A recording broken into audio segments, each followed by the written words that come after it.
Buti na lang, sinabi ng ninuno mo, Kilua. Bala ko pa namang gulpihin ang mga yan. Oo nga, Gon. Kaya mag-ingat na lang tayo. Paramihan na lang, Kilua. Sige ba? Manda kayo sa akin ngayon. Jack and... Ting! Manda kayo. Tanggapin nyo ang kuryente ko.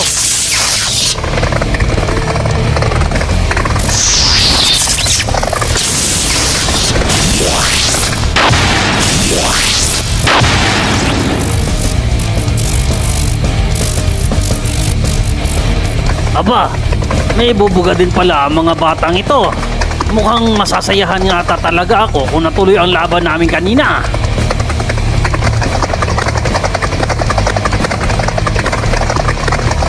Sa wakas, at may bubuhos ko na rin ang galit ko.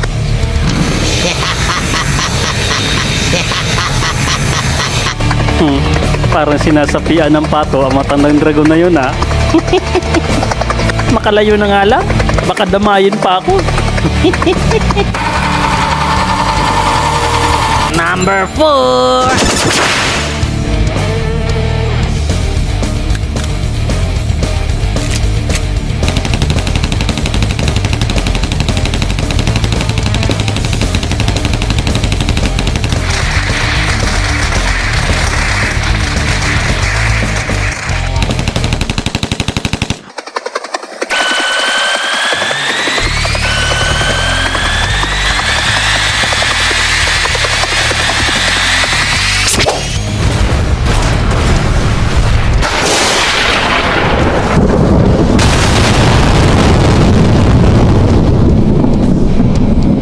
Mga kasama, magsipaghanda kayo at tatapusin ko na to. Gamit lang ang Energy Blast.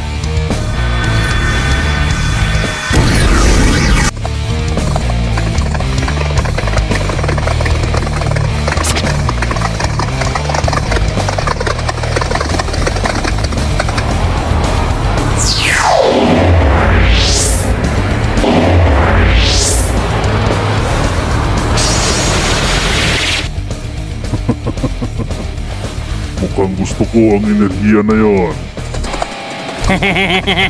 Nagmamadali ka yata, Jing. Kung sa bagay, dahil sa ginawa mo ay naramdaman na ito ng hari at baka siya pa ang sasalubong sa atin. Kaya naman mga bata ay bilis-bilisan nyo nang hindi naman siya mahirapan sa pagsundo sa atin. May panganib na nag-aantay sa amin. Nararamdaman ko ito sa hangin. Malapit na kami, Don Pricks. Kaya mamaya ikaw, payaso, ay mag-ingat ka. Huwag mo ilagay sa alanganin ang iyong buhay dahil hindi na kita tutulungan. Zeno, alam mo, pag ikaw na sa peligro, ay huwag kang mag-alala. Ay panonoorin lang kita. Ito talagang si Hisoka. Napakapasaway ng ugali na ito. Huwag naman sana siyang patulan ng papa. Maging ako dati ay punong-puno ng panlalait mula kay Hisoka. Grabe talaga ang ugali niyan. Kilua, mukhang ayaw talaga tigilan ni Hisoka ang dulo mo. Abayaan mo na siya, Gon. Alam mo namang may tupak yan. Baka mamaya tayo pang pagtripan yan. Napansin ko lang. Kaya na pa tayo takbo ng takbo. Hindi naman tayo lumalayo. Hindi kaya tayo ay nanono. May kasama kasi tayong mukhang dragon. Kaya siguro ay hindi tayo lumalayo. Ibang klase talaga ang mga batang ito. Parang napakasarap nila kasama. Parang tuwang-tuwa pa si Lolo. Kahit alam niyang ako ang nagrabyado. Hoy, ikaw payaso. Mag-ingat-ingat ka. Baka bigla ka na lamang isa dyan pag inisahan kita. Yari ka na dyan, Hisoka. Ay nako, parang gusto ko na rin matawa sa mga to. Kaya lang hindi pwede. Dahil nararamdaman ko may panganib. Aba, mukhang masaya yung sinasabi mo, Zeno. Mukhang may nag-aantay yata sa aming panganib. Hindi maganda ang kutob ko. Mga bata, mukhang may pipigil pa sa ating pag-akyat. Kaya naman, maging alerto kayo. Naku naman, kung kailan malapit na kami. Dapat makarating kami sa hari ng kumpleto ang aming mga lakas. Mga kasama, hindi maganda ang natatanaw ko mula dito. Masama to. Bakit? Ano bang nakikita mo dyan, Zig? Ha! Mga Brion! Sandali lang! Huminto kayong lahat!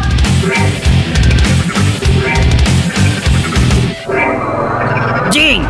Mga Class S ang mga Brion na to! Mga bata! Magsipaghanda kayo! Dahil nasa critical ang sitwasyon natin ngayon!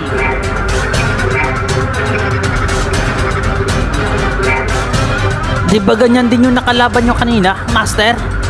Oo nga naman, Jing. Di ba Brion din yung kalaban natin kanina? Tama kayo.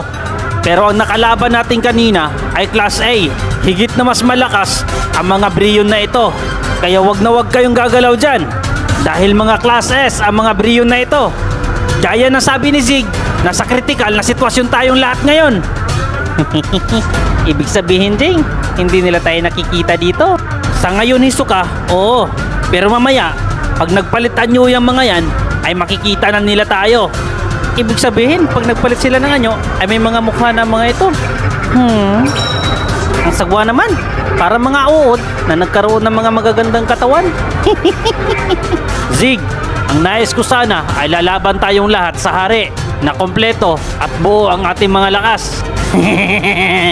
Maganda sana yung naisip mo, Jing. Kaya lang, mukhang imposible ang gusto mo. Dahil sa sitwasyon natin ngayon, ay mukhang mauubos ang ating mga lakas. Alam ko naman yon, Zig. Kaya wala na ibang paraan kundi ang labanan sila ng mag-isa. Nang ako lang. Mas matindi pala ang sira mo kaysa doon sa may pulang buhok. Ayan na, Zig. Nakahanda na sila magpalitan nyo. Pasensya ka na pero kailangan kong gawin to. Switch! Paano nangyari nandito ako? Ha? Jing, bakit nandyan ka? Paano nangyari nagpalit tayo ng kinatatayuan? Ang gusto ko, ireserba nyo ang mga lakas nyo para sa hari.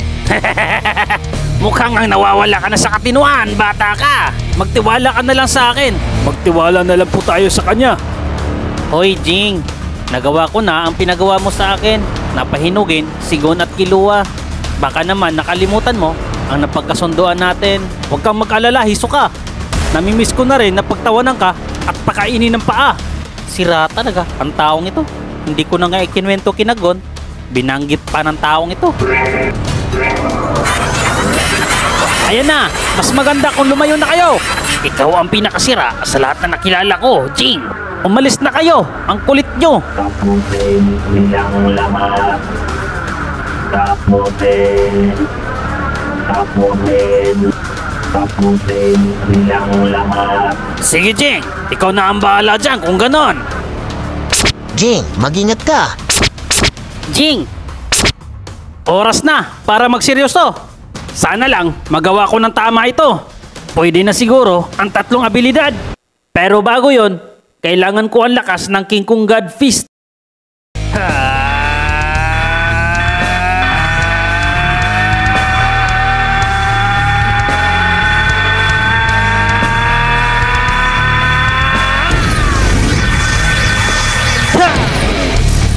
Kailangan kong ihanda ang Guanyin Bodhisattva, Dragon, at ang God Fist. Konti na lang. Kailangan ko lang mag-ipon ng 3 klaseng aura mula sa apoy, kidlat, at Bodhisattva para magawa kong kontrolin ang 3 klaseng abilidad. Ayos!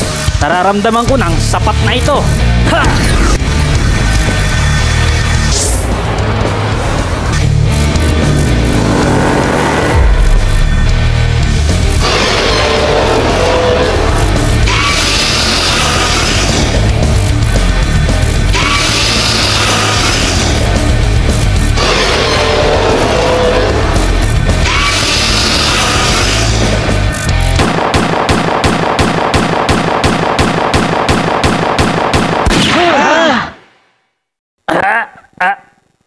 Paano nangyari ito? Totoo ba ang nakikita ko? Mukhang nananaginip yata ako.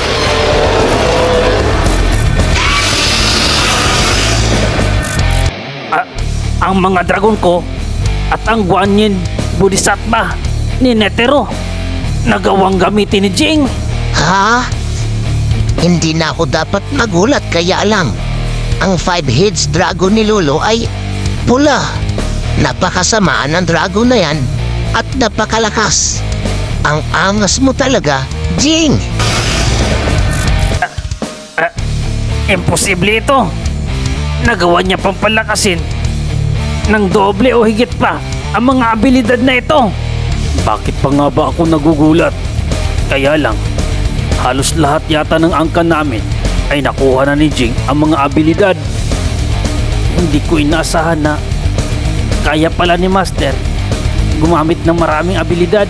Kahanga-hanga. Dalawang malalaking abilidad kayang gamitin ni Tito Jing. Imposible ito. Kanina, isang malaking kamao. Ngayon, dalawang malalaking abilidad.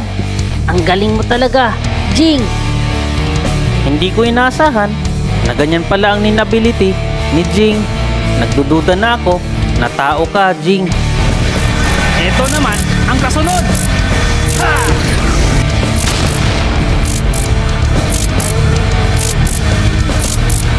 Shout out nga pala kay Boss